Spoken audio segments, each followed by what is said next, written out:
మృదువుగా ఉంటుంది కనుక సాత్వికమునకు సూచన. ప్రియులారా, మృదుత్వం సాత్వికమునకు సూచన. బైబిల్ గ్రంథంలో నుంచి మోషే ఈ భూమి మీద ఉన్న వారందరికంటే మిక్కిలి సాత్వికుడు అని పేరు పొంది ఉన్నాడు. సాత్వికమైన మనస్సు, దీన మనస్సు మనము ధరించుకోవాలి. ప్రియులారా, ఈ భూమిని స్వతంత్రించుకోవాలి అంటే సాత్వికులు ఈ భూలోకాన్ని ఏం చేస్తారంట? స్వతంత్రించుకుంటారు. సాత్వికమైన మనసు సంఘానికి కావాలి. మృదువైన మాట కోపమును క్రోధమును చల్లార్చును. గనుక మన మాట మృదువుగా ఉండాలి. మనము సాత్వికమైన మనస్సును మనము ధరించుకోవాలి. అప్పుడే దేవుని యొక్క దైవికమైనటువంటి లక్షణాలు ఏవైతే ఉన్నాయో వాటిని మనము సొంతం చేసుకున్న వారంగా ఉంటాం. చాలామంది జీవితాలు, చాలా వ్యక్తుల యొక్క మాటలు, వారి యొక్క హృదయ స్థితి గమనిస్తూ ఉన్నప్పుడు వారిలో సాత్వికము కనబడదు. మందిరములో సాత్వికంగా కనబడతారు, కానీ బయట ప్రపంచానికి వెళ్ళినప్పుడు, సమాజంలోనికి వెళ్ళినప్పుడు వారిలో ఆ మృదుత్వము, ఆ సాఫ్ట్నెస్ లేక ఆ యొక్క సాత్వికమైన స్వభావం వారు కలిగి ఉండరు. దేవుని యొక్క లక్షణాలు ఏంటంటే సాత్వికము. సాత్వికం అనేది యేసయ్య లక్షణం. బైబిల్ ఏం దర్శన క్రీస్తు యేసునకు కలిగిన మనస్సు మీరును కలిగి ఉండుడి అని బైబిల్లో మనం చూస్తాం. పిల్లరా, ఈ యొక్క పువ్వు కింద ఏముంటుందంటే ముళ్ళు ఉంటాయి. ఆ ముళ్ళు అంట ఆ పువ్వుకున్నటువంటి ఆ మృదుత్వం ఏదైతే ఉందో ఆ మృదుత్వాన్ని తట్టుకోలేక కింద ఉన్న ముళ్ళంట ఎండి రాలిపోతాయి. దేవునికి స్తోత్రం. నేనంటాను, నీలో నాలో ఉన్న ఆ మృదుత్వం, ఆ సాత్వికమైన మనస్సును తట్టుకోలేక మన మీద గేలి చేసేవారు, మనల్ని విమర్శించేవారు, మనల్ని చూసి కామెంట్ చేసేవారు, మనల్ని చూసి నవ్వేవారు ఎవరైతే ఉన్నారో వారే ప్రక్కకి వెళ్ళిపోతారు. మనము తీర్పు తీర్చని అవసరం లేదు, మనము ఏమీ అనక్కర్లేదు. వారంతటా వారే ఏమవుతారు? మన చుట్టూ అనేకమైన ముళ్ళు మనం కలిగి ఉంటాం. ముళ్ళు వంటి స్వభావం కలిగిన వారు ఉంటారు. ప్రియులారా, ఆ ముళ్ళు వంటి స్వభావం కలిగిన వారందరూ కూడా నీలో ఉన్న యేసయ్య లక్షణమైనటువంటి సాత్విక మృదుత్వాన్ని వారు ప్రియులారా చూచినప్పుడు దానిని తట్టుకోలేక వారంతటా వారే ఏమవుతారు చెప్పండి? నీ నుండి దూరం అవుతారు. చాలామంది ప్రార్థన చేస్తారు, ప్రభువా వీడు ఎప్పుడు దూరం చేస్తావు ప్రభువా, వీళ్ళు తట్టుకోలేకపోతున్నానయ్యా, ఈ గొడవలు తట్టుకోలేకపోతున్నాను ప్రభువా. అంటే మన చుట్టూ కూడా ముళ్ళు వంటి స్వభావం కలిగిన వారు ఉంటారు. నువ్వు కూడా ముళ్ళుకి ముళ్ళులాగా తయారయ్యావు అనుకోండి. చాలామంది ఏం తెలిసిన వాళ్ళ యొక్క థియాలజీ ఏంటంటే ముళ్ళును ముళ్ళుతోనే, అది వాళ్ళ తెలుసుకున్నటువంటి నైజం. అంటే ఎప్పుడు ఒకే కోణంలో చూస్తావా? అంటే ముళ్ళును ముళ్ళుతో తీయాలని, ముళ్ళు వంటి స్వభావం మీ చుట్టూ ఉన్నారని చెప్పి నువ్వు కూడా ఒక ముళ్ళులాగా మేకులాగా తయారవుతావా? కాదే. మనలో ఏముండదు చెప్పండి? మృదుత్వం, సాత్వికం. ప్రియులారా, ఆ సాఫ్ట్నెస్ మనలో ఉన్నప్పుడు దానిని తట్టుకోలేక వారంతట వారే మార్చబడాలి. వారిలో ఉన్న ముళ్ళు వంటి స్వభావం ఎండిపోయి రాలిపోవాలి. నేను అంటాను, వాళ్ళు రాలిపోవాలని చెప్పడంలే, మీరు అర్థం చేసుకున్న విధానంలో అసలే మనం తేడాగా ఉంటాం కదా, కొంచెం తేడాగా ఆలోచిస్తాం కదా. నాలో ఉన్న సాఫ్ట్నెస్ చూసి ఎప్పుడు రాలిపోద్దా ఈవిడి, మా అత్తగారు, మా కోడలు, మా అల్లుడు, ఇట్లాగా అనుకోబాకండి. ఏంది రాలిపోయేది ఏంటి? మళ్ళీ ఒక పాట, రాలిపోదువో నీవు కూలిపోదువో తెలియదురా నీకు ఏ గడియో అయ్యో అని పాడబాకు. ఎవరిని చూసి? ఆ ముళ్ళు వంటి స్వభావం కలిగిన వాడిని చూసి నువ్వు అలాగ ఆలోచన చేయకు. మరి అలాగ చంపుకుంటూ వెళ్ళిపోవాలి అంటే దేవుడు పాపం చేసిన వారందరినీ ఏం చేయాలమ్మా? ఆయన చంపుకుంటూ వెళ్ళాలి కదా. అలాగ చంపుకుంటూ వెళ్ళబట్టే కదా నోవాహు దినాల్లో, లోతు దినాలు అలాగ వెళ్ళబట్టే కదా దేవుడు పశ్చాత్తాపడి, అయ్యో ప్రజలు నశించిపోతున్నారే, ఈ యొక్క ప్రజలందరూ కూడా నాకు కావాలి, ఇదొక పరిష్కారం కావాలనే కదా యేసయ్యని ఈ భూలోకానికి పంపించింది. యేసు ప్రభుని ఎందుకని భూలోకి పంపించాడు? ఎందుకు పంపించాడు యేసయ్య ఎందుకు వచ్చాడు ఈ లోకానికి? ప్రియులారా, వారందరూ చనిపోవాలి. అసలైతే ప్రపంచంలో మానవ జాతి అంతా కూడా చనిపోవలసి ఉండే, కానీ నా దేవుడంట వారందరినీ కాపాడడానికి, రక్షించడానికి ప్రియులారా ఒకే ఒక బలి అర్పణ, ఆ బలి అర్పణ అవడానికి తన్ను తాను అప్పగించుకొని సిలువ బలిపీఠం ఎక్కి ఆయన కల్వరిలో కాచిన రక్తం ఏదైతే ఉందో మానవ జాతి అంతటిని కూడా మరణం అవ్వకుండా, నశించిపోకుండా కాపాడండి. అందుకే అంటాడు ఆయన, నశించిన దానిని వెదకి రక్షించుటకు మనుష్య కుమారుడు ఈ లోకమునకు వచ్చాడు. అందువల్ల ఈ పగటి వేళ వాక్యం వింటున్న ప్రియ సహోదరి సహోదరులరా, మన చుట్టూ కూడా ముళ్ళు వంటి స్వభావం కలిగిన వారు ఉంటారు. వారి మాటలు ఒక ముళ్ళు. ఒక్కొక్క మాట మాట్లాడుతుంటే మన హృదయానికి గుచ్చుకుంటూ ఉంటాయి. గుచ్చుకుంటూ ఉన్నప్పుడు నీవుగా ఆ మాటలకు స్పందించి గనక నీవు నోరు విప్పావా, నీలో ఏమి లేనట్టు తెలిసినా చెప్పండి, నీలో ఏం లేదు? సాత్వికం ఉందా? మృదుత్వం ఉందా? లేదు. మృదుత్వం ఉన్నవాడు మోషే. ప్రియులారా, మిక్కిలి సాత్వికుడు మోషే. ఎటువంటి మనస్సు కలిగిన వాడు తెలిసినా తన ప్రజలు హింసిస్తూ ఉంటే తట్టుకోలేక, భరించలేక ప్రియులారా మోషే ఏం చేశాడో తెలిసినా కత్తి తీశాడంతే, ఒక్క పోటు పొడిచాడంతే, అడ్డం పడి తెచ్చాడు. వెంటనే గొయ్యి తీసి ఏం చేశాడు? పాతాడు. అది ఎవరి స్వభావం? మరి మోషేకి ఏం పేరు వచ్చింది చెప్పండి. భూమి మీద ఉన్న వారందరికంటే మిక్కిలి, అందరిలో మిక్కిలి సాత్వికుడనే పేరు పొందుకున్నాడు. అంటే క్రీస్తు పూర్వం, క్రీస్తు శకం. అర్థమైందా తల్లి? ఏమ్మా, క్రీస్తు పూర్వం ఎలాగున్నాడంట? ప్రభు దర్శనం పొందకముందు ఎలాగున్నాడు? మటర్లు చేసేవాడు. ముక్కోపి అండి మోషేకున్న కోపం ఎవరికి ఉండేది కాదు, ముక్కోపి.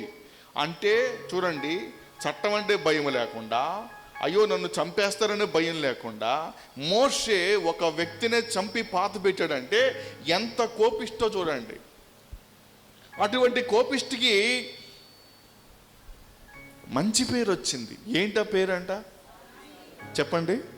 సాత్వికుడు. అంటే ఈ మధ్యలో ఏదో జరిగింది. ఈ మధ్యకాలంలో ప్రభు దర్శించాడు. ప్రభు దర్శన భాగ్యం మోషే పొందాడు. ప్రియులారా, దేవుణ్ణి ముఖాముఖిగా చూచాడు. దేవుని యొక్క వెలుగు, దేవుని యొక్క ముఖ దర్శనం మోషే పొందుకున్నాడు. ఎప్పుడైతే పొందుకున్నాడో మిక్కిలి సాత్వికుడిగా మార్చబడ్డాడు. అపోస్తలుడైన పౌలు క్రీస్తు దర్శించక ముందు, ప్రభువుని ఎరగక ముందు అతడు కూడా ఎలాంటి వాడు చెప్పండి? రక్తాన్ని చూడాలి నేను. ఎవరైతే ప్రభువుని అంగీకరించారో, క్రైస్తవులు ఎవరైతే ఉన్నారో వారందరినీ చంపాలి, వారందరినీ కూడా నేను చంపాలి. ఇదే కాన్సెప్ట్. ఎవరిది చెప్పండి? ఎవరిది? సౌలుది. ప్రియులారా, ఆ ఆర్డర్ తీసుకున్నాడు. ప్రియులారా, మరి వారి దగ్గర అధికార పత్రాన్ని పొందుకొని మరి కొన్ని వేల మంది క్రైస్తవుల్ని చంపడానికి అధికార పత్రాన్ని పొందుకొని కత్తి పట్టుకొని ప్రియులారా కొంతమంది సైన్యం తీసుకొని దమస్కు మార్గంలో వెళ్తున్నాడు. ఎప్పుడైతే వెళ్తున్నాడో దేవుని యొక్క వెలుగు దర్శించింది అతన్ని. ఎప్పుడైతే దర్శించిందో అతడు మార్చబడ్డాడు. ప్రియులారా, అతడు మార్చబడ్డాడు, కంప్లీట్గా చేంజ్ అయ్యాడు. ప్రియులారా, దాన్ని క్రీస్తు పూర్వం, క్రీస్తు శకం.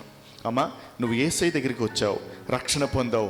రక్షణ పొందిన తర్వాత క్రీస్తు శకము. నువ్వు రక్షణ పొందక ముందు క్రీస్తు పూర్వం. నేనంటా నువ్వు క్రీస్తు పూర్వం ఎలాగున్నావో క్రీస్తు శకంలో కూడా అలాగంటే నువ్వు విశ్వాసవి కాదు, పక్కా పిశాచి. గ్యారంటీ కార్డు ఇస్తాను నీకు. గ్యారంటీ కార్డు ఇంకా కంపెనీ వాళ్ళు, గోద్రేజ్ కంపెనీ, ఎల్జీ వాళ్ళు నేను ఇస్తాను గ్యారంటీ కార్డు. ఏంటి ఏంటి గ్యారెంటీ కార్డు దేనికి? నువ్వు పక్కా పిశాచివి అంతే, పక్కా డాటర్ ఆఫ్ సైతాన్, పక్కా సన్ ఆఫ్ సైతాన్. నీలో మార్పు లేకపోతే అంతే. అర్థమైందా? నాలో మార్పు లేకపోతే నేను సైతానికి దాసుడిని. ఎవరి దాసుడు? దైవదాసుడు కాదు. ఏ దాసుడు?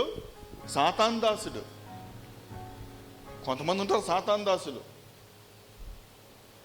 అంటే వాళ్ళలో మార్పు ఉండదు. ఉంటుందా? ఉండదు. లోకస్తులే ఇంకా నయ్యం, లోకస్తులు అన్యులే ఇంకా నయ్యం. వాళ్ళలో ప్రేమ, వాత్సల్యత, జాలి గుణం, ఆ నమ్రత, విధేయత, తగ్గింపు, దైవ భయం ఇవన్నీ ఉంటాయి. అన్యులకు దైవ భయం ఉంది. అన్యులు పీడ ఎలా పడితే అలా దేవుని మందిరానికి రారు, దైవ సన్నిధికి గబుక్కున రారు. వారికి భయం ఉంటుంది.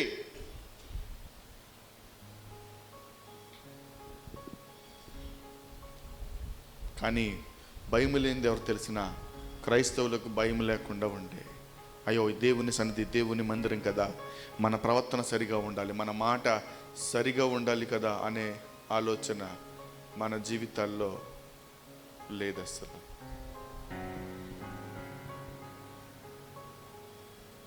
మనలో మార్పు కలగడం లేదు. అంటే యేసయ్య నమ్ముకోక ముందు ఎలాగున్నాము, ఇప్పుడు అలాగే ఉన్నాం. మనం ఏమాత్రం మార్పు లేదు, మాట తేడా లేదు. అసలు ప్రభు నమ్ముకోక ముందు ఎలాగున్నావో ఇప్పుడు అలాగే ఉన్నాం. కొంతమంది పుట్టు క్రైస్తవులు ఉంటారు. ఎవరండి? పుష్టు క్రైస్తవులు కాదు, పుట్టు క్రైస్తవులు. ఎవరంట? పుట్టుకతోనే. వీళ్ళకేం తెలుసునా? నేను ఎవరిని తెలిసినా? బై బర్త్ నేను ఎవరిని తెలిసినా? యేసయ్య అగ్నిలో మంటలో పుట్టాను, మంటలో పుట్టాను. పెంట ముఖం వేసుకొని ఉంటారు. వీళ్ళ ముఖం ఎప్పుడు అలాగే ఉంటుంది. ఎప్పుడు వీడ్చుడు ముఖమే, ఎప్పుడు ఏడుపుడు ముఖమే, ఎప్పుడు అరుపులు, కేకలు, బొబ్బలు, సమాధానం ఉండదు హృదయంలో. అంటే నీలో మార్పు లేదు. అసలు సాత్వికమైన మనసు లేదు, మృదువైన మనసు లేదు. మృదువైన మాట కోపాన్ని చల్లారుస్తుందిగా, మృదువైన మాట ఒకటి ఉండదు. అంతా కూడా స్టిక్ పెట్టిట్లు అన్నట్టే. పుల్లస్వాములు.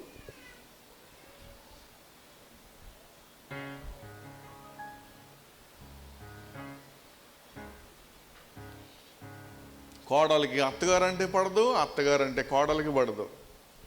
కోడలు చిన్న మాట అని అత్తగారు సర్రమంటది. అత్తగారు చిన్న మాట అంటే కోడలు నేను తక్కువ తిననా? ఏమన్నా ముసలిదానా?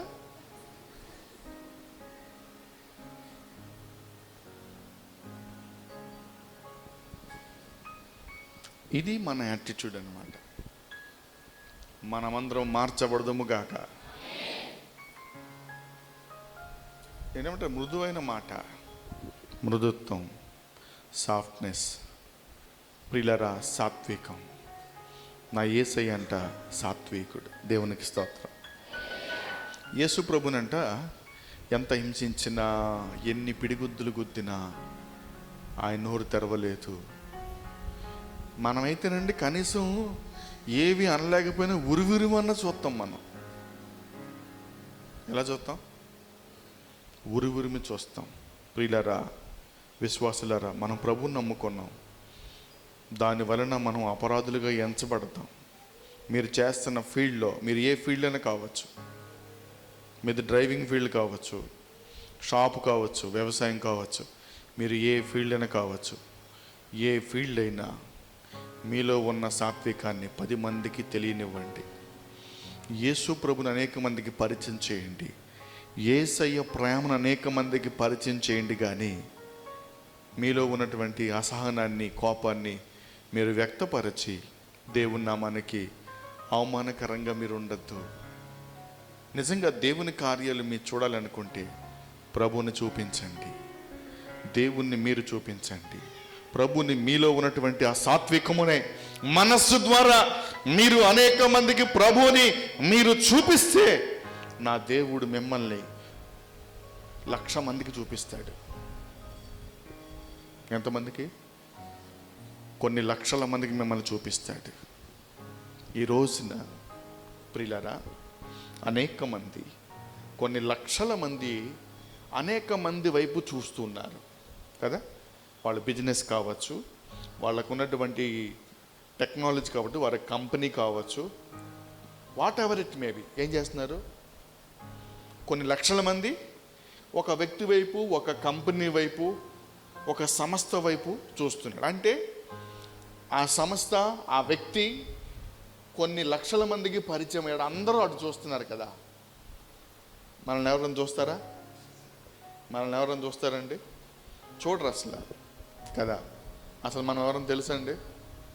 మనం తెలియదు, మనం ఎవరికి తెలియదు కదా. నేనంటాను, మీరు ప్రభువుని చూపించండి. మీలో ఉన్న సాత్వికమైన మనస్సు ద్వారా ప్రభువుని చూపించండి. ప్రభు మిమ్మల్ని చూపిస్తాడు, కొన్ని లక్షల మందికి చూపిస్తాడు. అట్టి కృప దేవుడు మన సంఘానికి ఇస్తాడు. దేవునికి స్తోత్రం.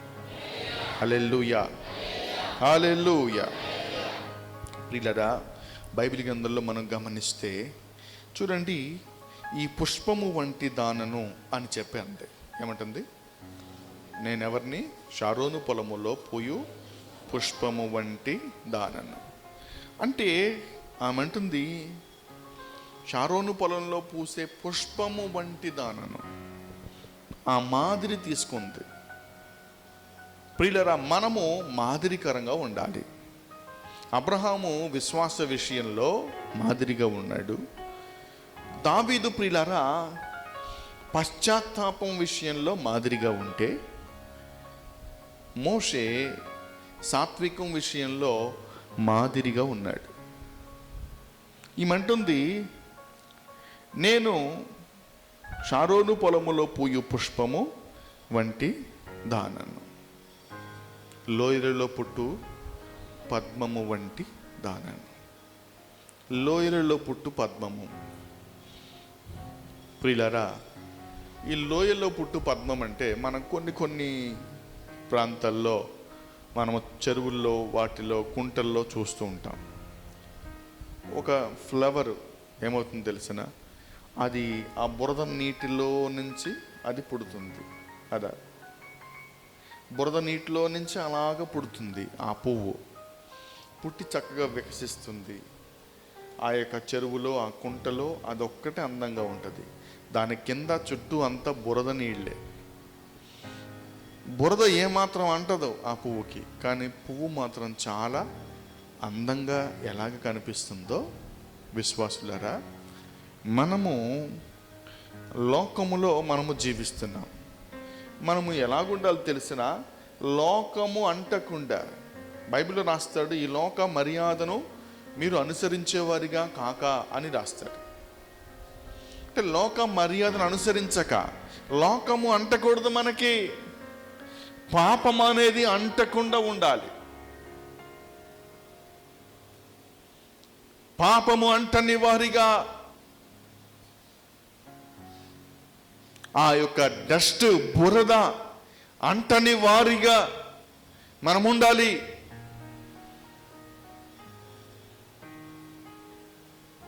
అది పుట్టింది ఎక్కడ చెప్పాలి? ఎక్కడండి? అది బురదలోనే పుడుతుంది, కానీ బురద దానికి అంటదు. మనం పుట్టింది ఎక్కడ?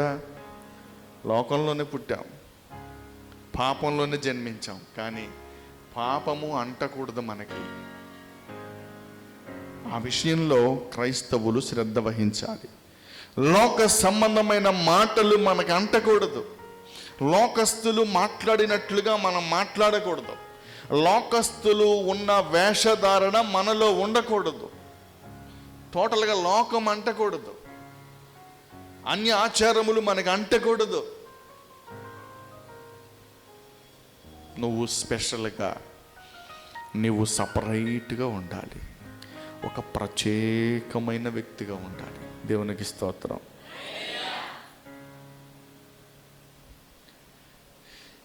చూడండి, పెళ్లి కూతుర్ని తయారు చేసేటప్పుడు ఏం చేస్తారో తెలిసిన, అందరూ చీరలే కడతారు, అందరూ ముక్కుకి పొల తగిలిస్తారు, అందరూ చెవులకి బకెట్లు తగిలిస్తారు, అందరూ మెడలో గొలుసేస్తారు.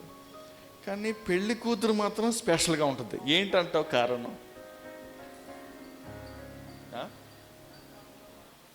చెప్పాలి. పెళ్లి కూతురే స్పెషల్గా ఎందుకు ఉంటుందో చెప్పాలి.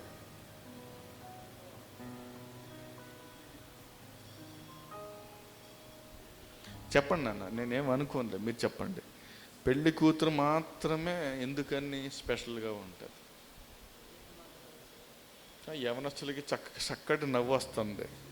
ఇంకా టైం ఉంది, ఇంకా 10 ఏళ్ళు ఉంది. అర్థమైందా?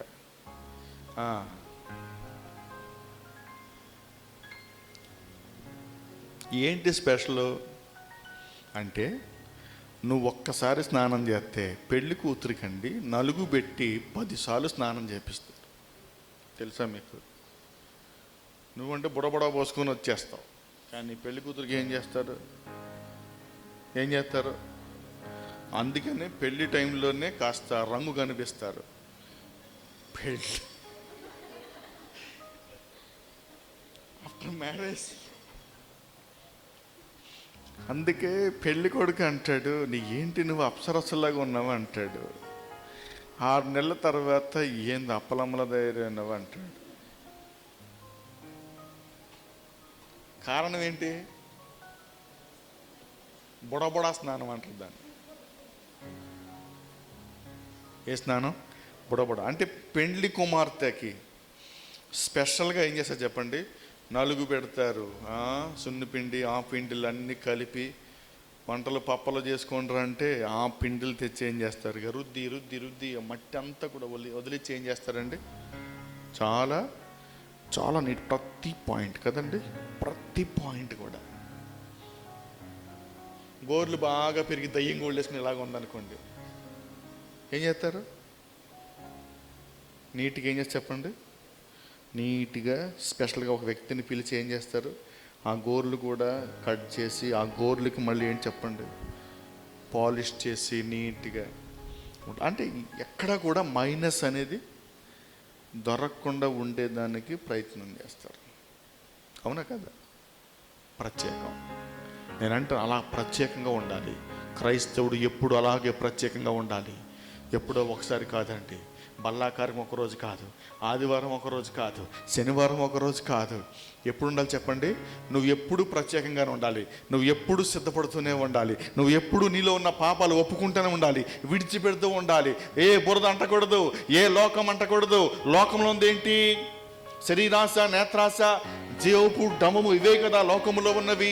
లోకములో ఉన్నవి ఏవి కూడా మనకు అనడానికి వీల్లేదు. లోకస్తులు మాట్లాడినట్లుగా మనము మాట్లాడకూడదు. లోకస్తులు మాట్లాడినట్టుగా అత్తగారు కోడలతో, కోడలు అత్తగారితో, ప్రియులారా మామగారు అల్లుడితో, అల్లుడు మామగారితో లోకస్తులు మాట్లాడినట్టుగా మాట్లాడకూడదు. ఒకవేళ వివాహమైన తర్వాత మీ బంధువులతో, స్నేహితులతో, నీవు లోకస్తులతో మాట్లాడినట్లుగా నీవు మాట్లాడడానికి వీల్లే. కారణం ఏం తెలుసిన? మనము ప్రత్యేకమైన వారం, మనదొక ప్రత్యేకమైన గుంపు. లోయలలో పుట్టు పద్మం, ప్రత్యేకత, స్పెషల్. అన్ని పువ్వుల్లా కాదు, ఆ లోయలో పుడుతుంది, బురదలో పుడుతుంది. కానీ ప్రియులారా, ఆ బురదలో నుంచి బయటికి వస్తూ ఉండగా చుట్టూ ఉన్న బురదను ఏం చేసి చెప్పండి? అటు ఇటు కూడా తోసి పడేస్తుంది. కానీ బయటికి వచ్చేసరికి ఆ పద్మము, ఆ పుష్పము చాలా అందంగా ఎలా కనిపిస్తుందో, విశ్వాసులారా మనమందరము ఏ లోక మాలిన్యం అంటకుండా మనము జీవించుదముగాక.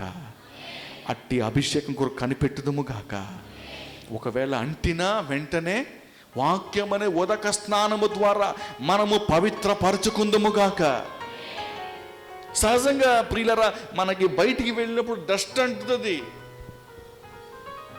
చర్చి మీరు శానిటైజ్ చేసి వెళ్ళండి. కరెక్ట్గా 4 రోజులకి 3 రోజులకి వచ్చి మీరు చర్చి ఓపెన్ చేయండి. చర్చి నిండా ఏముంటుంది? డస్ట్ ఉంటుంది.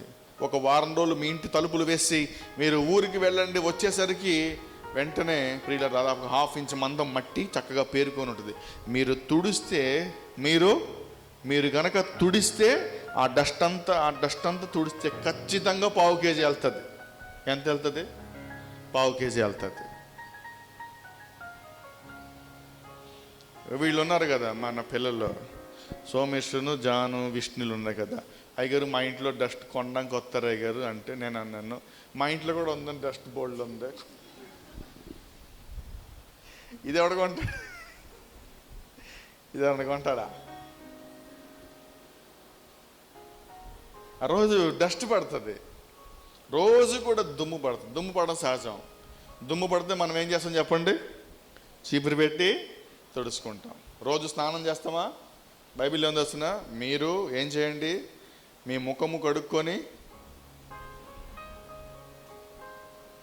తల అంటుకొని మీ ముఖములో కడుగుకొనుము. తల అంటుకొని మీ ముఖములో, మీ తల అంటుకొని నీ ముఖము కడుగుకొనుము.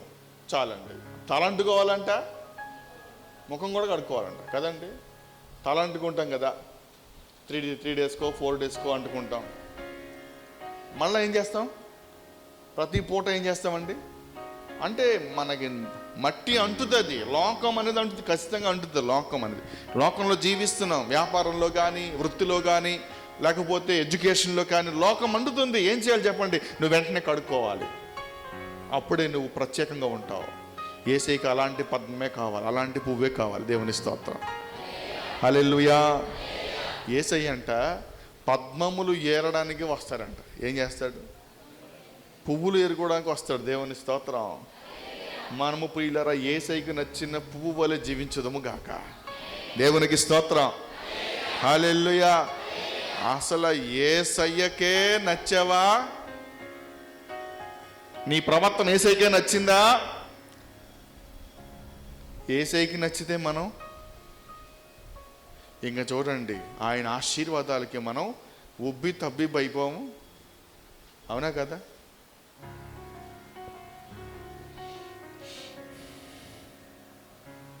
నచ్చి ఇష్టపడి వివాహం చేసుకున్నాడు ఒక కుమారుడు, ఒక కుమార్తెని చేసుకుంటే ఉబ్బి తబ్బిబ్బైపోయి ఏం చేస్తాడు చెప్పండి? ఏం చేస్తాడు? నచ్చింది, అమ్మాయి నచ్చింది, ఏం చేస్తాడు? ఆడచొస్తాడు గుడ్లు వేసుకొని. ఏం చేస్తాడు? ఇక చూడండి, ఆడిందే ఆట. చెప్పండి, ఆడిందే ఆట, పాడిందే పాట. ఒకవేళ నచ్చలేదు అప్పుడు ఎడమొఖం పెడమొఖం. నచ్చితే మాత్రం, మెచ్చితే, నచ్చితే అన్నీ ఏం చేసి చెప్పండి కదా, మొత్తం అన్ని సమస్తం ఏం చేస్తాడు? ఆడిందాట. ఏది అడిగితే ఏం చెప్పండి? ఏది అడిగినా అది కొని పెడతాడు. అవునా? నాకు బంగారు వడ్డానం చేయించాలి అంటే ఏమంటాడు?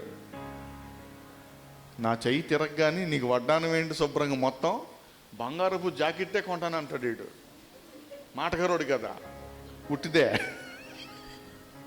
ఏమంటాడు? చెయ్యి ఆడగానే, చెయ్యి ఆడకంట, ఆడితే బంగారపుదే చీర కొంటాడు, కుట్టిస్తాడు మనవాడు. వడ్డానం అడిగింది, ఏం చేస్తాడు? కష్టమైన నిష్ఠూరమైన వడ్డానం కొంటాడు. అవునా? నాలాగా నడువు ఉంటే కష్టం, ఇక స్విచ్ ఆఫ్. అదేంట ఎక్కిళ్ళు వచ్చాయి ఏంటి తల్లి? దేవుని స్తోత్రం. యేసయ్య నచ్చినట్టు బ్రతకాలి మనం. అంటే ఒక మనిషికి నచ్చితేనే ఏం చేస్తాడు చెప్పండి? ఆడిందాట, పాడిందే పాట. కొన్ని అడ్వర్టైజ్మెంట్లు చూస్తూ ఉంటాం. ఏం తెలిసిన అడ్వర్టైజ్మెంట్లు? వివాహం అవగానే భార్య ఇలా తీసుకెళ్తాడు భర్త. తీసుకెళ్ళగానే అక్కడ సడన్గా ప్రియులారా ఒక డోర్ ముందు తీసుకెళ్ళి ఆ భార్య చేత్తో తాళాలు ఇలాగా డోర్ తీపిచ్చి డోర్ని ఇలాగ నెట్టిన పళ్ళు ఇలాగా తీయగానే ఏమిటో తెలిసిన పెద్ద బిల్డింగ్ ఉంటుంది అక్కడ.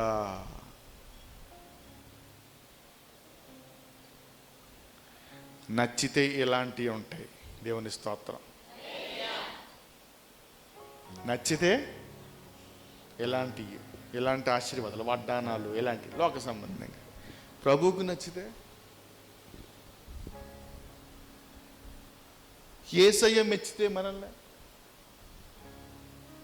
ఒక మనిషి నచ్చితేనే మనల్ని ఇన్ని లోక